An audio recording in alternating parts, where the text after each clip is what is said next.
এই মুহূর্তের সবথেকে বড় খবর, আইএসএফের কেন্দ্রীয় অফিস কার্যালয় ফুরফুরা শরীফ থেকে সাংবাদিক বৈঠক করে আরও 5 আসনে প্রার্থী ঘোষণা করলেন আইএসএফ। চলুন তাহলে দেখে নিই কোথায় কোথায় প্রার্থী দিলেন। যেমনটা দেখা যাচ্ছে, দ্বিতীয় দফায় প্রার্থী তালিকা যাদবপুর লোকসভা কেন্দ্রে অ্যাডভোকেট নূর আলম খান, বিশিষ্ট আইনজীবী। বালুরঘাট লোকসভা কেন্দ্রে প্রার্থী হচ্ছেন অধ্যাপক ডক্টর মোজাম্মেল হক। উলবেড়িয়া লোকসভা কেন্দ্রে প্রার্থী হচ্ছেন অধ্যাপক মফিকুল ইসলাম। ব্যারাকপুর লোকসভা কেন্দ্রে প্রার্থী হচ্ছেন অ্যাডভোকেট জামির হোসেন, বিশিষ্ট আইনজীবী। ডায়মন্ড হারবার লোকসভা কেন্দ্রে প্রার্থী হচ্ছেন মজুন লস্কর। বসিরহাট লোকসভা কেন্দ্রে প্রার্থী হচ্ছেন আক্তার রহমান বিশ্বাস, বিশিষ্ট ইঞ্জিনিয়ার।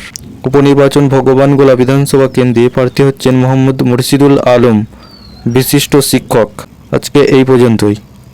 নতুন নতুন ভিডিও পেতে চ্যানেলটি সাবস্ক্রাইব করুন এবং পাশের বেল আইকনটিকে বাজিয়ে রাখুন এবং ভিডিওটি ভালো লাগলে লাইক করুন।